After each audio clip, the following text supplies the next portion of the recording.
Γεια σας, είμαι ο Βλάχος Παναγιώτης από το Αγροτικό Νηφιλοθέης Ψυχικού.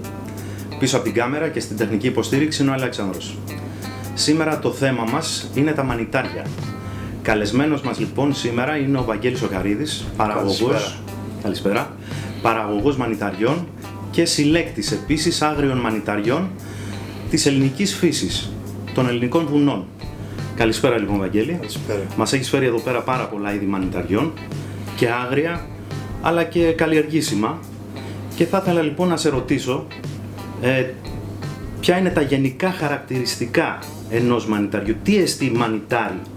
Το τι εστί μανιτάρι λοιπόν. Το μανιτάρι στη καθομιλουμένη ας το πούμε είναι το λουλούδι της μανιταριάς. Φέρει μέσα του ή το καρπόσωμα ας το πούμε έτσι, φέρει μέσα του τα σπόρια τα οποία έχει ανάγκη να παραδώσει στη φύση το μικύλιο για να μπορέσει να επεκτείνει την παρουσία του στο περιβάλλον.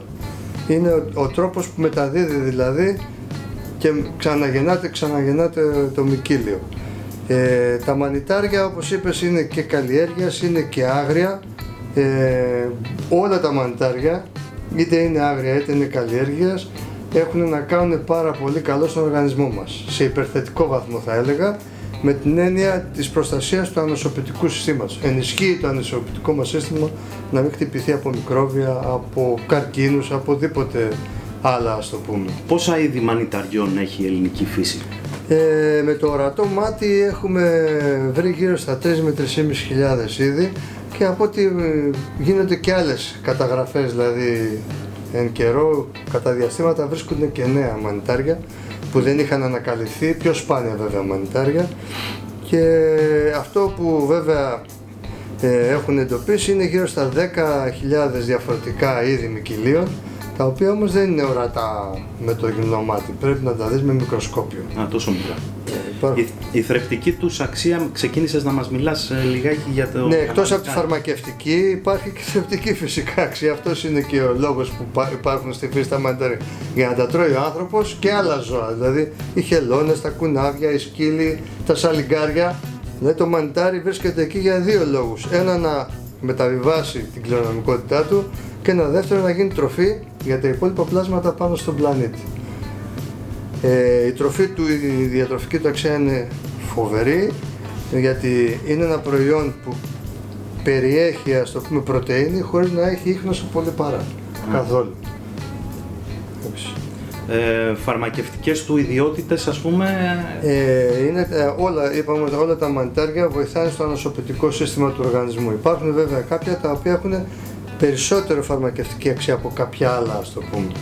Όπως για παράδειγμα εδώ το σιτάκι που έχουμε, το οποίο δεν υπάρχει στην Ευρώπη, το καλλιεργούμε αμιγώς στην Ελλάδα πια, το εισάγαμε κάποτε από την Ασία, έχει φοβερές φαρμακευτικές ιδιότητες, σε μέταλλα, σε βιταμίνες, βοηθάει τον οργανισμό να καταστρέψει ελεύθερες ρίζες που υπάρχουν μέσα μας.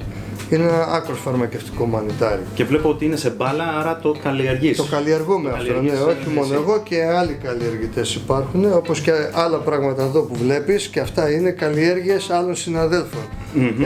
Αυτό είναι το πλευρό τους το γνωστό, στους περισσότερους είναι γνωστό το πλευρό τους, γιατί υπάρχει διαδεδομένο στο εμπόριο. Αυτό βέβαια είναι σε άγρια μορφή, γι' αυτό το βλέπουμε έτσι, ενώ συνήθως στο εμπόριο το βρίσκουμε σε φιλέτα. Σε φιλέτα, μπράβο.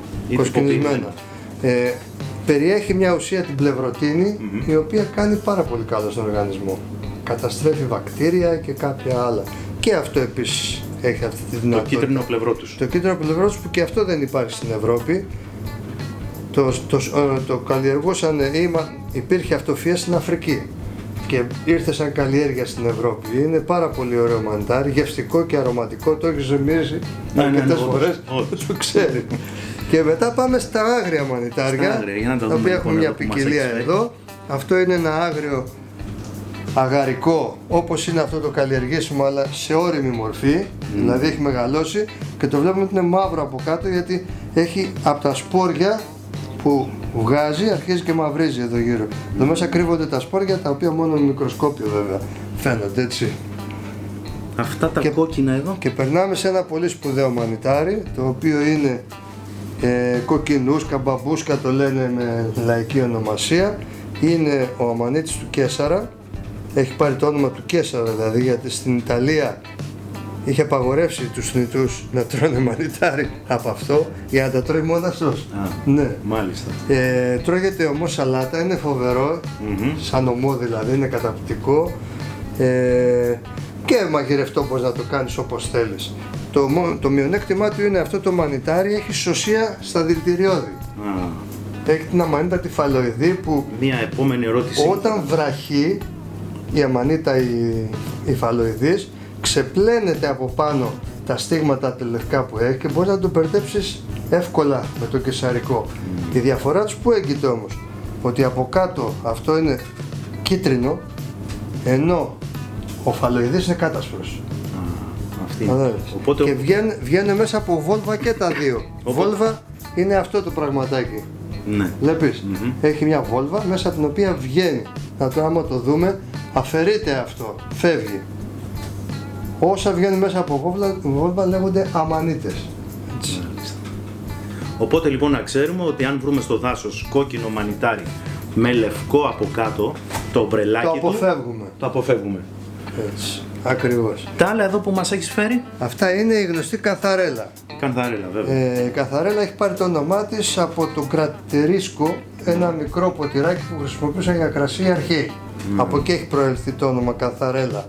Είναι πολύ αρωματικό, εμπορικότατο σε όλο τον κόσμο, είναι ένα από τα 3-4 πιο εμπορικά μανιτάρια. Έχει ένα ιδιαίτερο άρωμα, στη Βόρεια Ελλάδα το λένε και νερατζάκι, γιατί το άρωμά του δείχνει σαν φρούτο, το άρωμα του νερατζιού δηλαδή, έρχεται. Το κάνουν ακόμα και γλυκό κουταλιού, το κάνουν λικέρ, παίρνει το άρωμα μέσα στο τσίπουρο ή σε όποιο άλλο ποτό χρησιμοποιήσεις, και τηγανιτό φυσικά με αυγουλάκια, είναι εξαίσιο μανιτάρι. Εξαίσιο. Και περνάμε στην οικογένεια των βολιτών. Οι βολίτες, αυτός εδώ είναι ο βολίτης εντούλης, δηλαδή ο εδόδημος. Αυτός εδώ είναι ο αουραίος, τον οποίο το λέμε και καλογεράκι, είναι ένα εξαίσιο μανιτάρι. Τα βλέπουμε έτσι. Αυτά τα μανιτάρια στη Βόρεια Ελλάδα λέγονται βασιλομανίταρα. Οι Ιταλοί λένε πορτσίνι. Πορτσίνι, ναι. Αυτό είναι το πορτσίνο νερό, λένε οι Ιταλοί. Μαύρο, ναι. Ναι, το μαύρο. Στη Βόρεια Ελλάδα τα κυνηγάει πάρα πολύ και ακόμα η παράδοση τα συντηρεί σε αυτή τη μορφή, την αποξηραμένη. Έτσι. Γιατί το χειμώνα που δεν υπάρχουν μανιτάρια, τρώμε αυτά, τα αποξηραμένα. Τα οποία τα βάζουμε για λίγο στο νερό, αν δεν κάνω λάθος. Μπράβο. Υπάρχουν διάφορες συνταγές που μπορούμε, ναι, όπως λες, τα βάζουμε στο νερό να μουλιάσουν και τα κάνουμε ένα ριζότο, μια σάλτσα για μακαρονάδα. Το άρωμα δηλαδή, ενώ φρέσκο όταν το μυρίσεις δεν έχει τόσο, έχει το άρωμά του, δεν έχει τόσο όμως έντονο άρωμα. Όταν το αποξηράνεις, αποκτάει μια σοκολατή απόχρωση στο άρωμά του και γίνεται ένα φοβερό, δηλαδή αφήνει το άρωμά του μέσα στη σάλτσα ή στο ριζότο και δεν ξέρεις τι τρως πια. Γι' αυτό λέγανε οι 12 θεοί του Ολύμπου είχαν μάθει να τρώνε μανιτάρια, δηλαδή το καλύτερο τους γεύμα, λέει η παράδοση. Τι άλλο έχουμε? Τι άλλο μας έχεις φέρει εδώ πέρα? Αυτά. Εδώ έχουμε άλλη μια μορφή άγριων μανιταριών. Είναι ο λακτάριος. Ο λακτάριος είναι πολύ διαδεδομένο στην Αττική. Είναι το μανιτάρι που η Αττική το τρώει κατά κόρον. Έτσι. Υπάρχει όπου και αν γυρίσει στην Αττική, υπάρχει αυτό το μανιτάρι. Διόνυσο, Πεντέλη, Πάρνηθα. Δηλαδή, άμα κάνει μια βόλτα έτσι για λίγο στην εξοχή, μπορεί να βρει ένα καλαθάκι και να κάνει ένα ωραίο γεύμα. Συν το χρόνο είναι και φαρμακευτικό. Έχει τη λακταρίνη. Πάλι βακτηριδοκτόνα ουσία. Δηλαδή, άμα το μυρίζεις βέβαια, θα δεις έχει σαν ψαρίλα μια μυρωδιά ελαφριά, σαν σολομό. Ναι, ένα τέτοιο άρωμα έχει. Και όταν το κόψεις στο πόδι, βγάζει ένα πορτοκαλί υγρό. Τώρα είναι στεγνό αυτό, γιατί έχει καιρό να βρέξει. Βγάζει το πόδι του ένα πορτοκαλί υγρό, να βάφει κιόλας. Το βλέπεις? Το οποίο βάφει. Οι πιο πολλοί βάζουν γαντάκια για να μην λερώσουν τα χεράκια τους. Γιατί βάφει πολύ. Είναι ένα μανιτάρι που αυτή η καροτή ουσία είναι βάφη. Και το άλλο εδώ? Αυτό εδώ είναι τούτο, είναι το σιτάκι. Το σιτάκι το μεγάλο. Ναι. Το οποίο μπορούμε να το έχουμε σε όποια μορφή θέλουμε.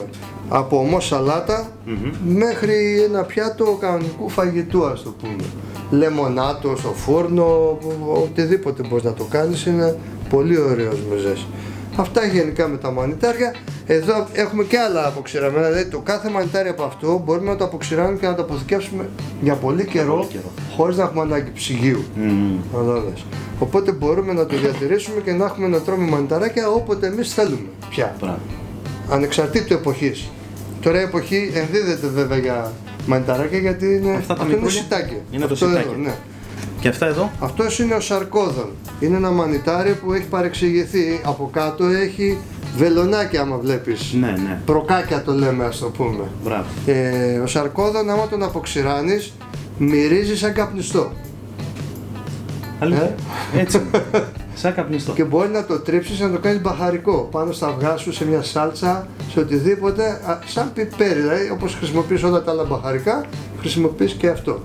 Τελευταία το έχουν κάνει και λάδι. Όπως το λάδι της τρούφας. Μπράβο. Ναι, είναι ένα παρεξηγημένο μανιταράκι. Δεν τρώγεται να το μαγειρέψεις, αλλά με τη μορφή του μπαχαρικού. Εν ολίγης, δηλαδή παρουσιάσαμε εδώ φαρμακευτικά, μπαχαρικά, σαλάτες. Δεν λείπει τίποτα από τα μανιτάρια.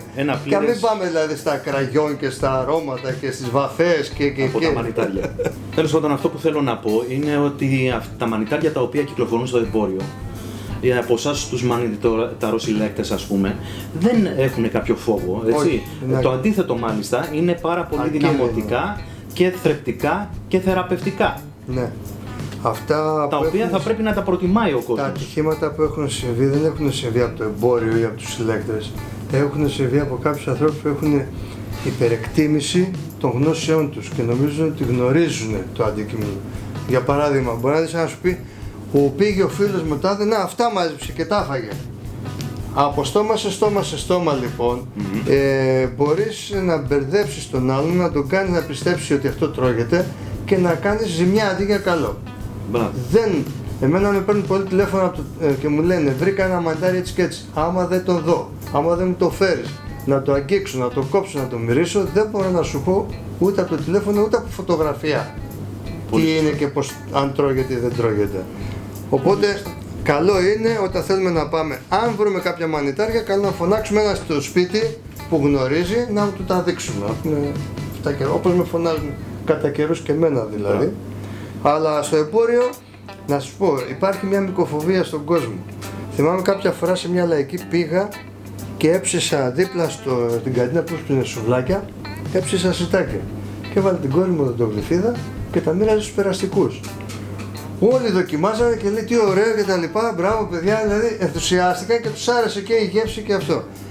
Περνάει και μια κυρία που είχε δυο μου παιδάκια μικρά και λέει μην αγγίξετε από αυτό, μη φάτε.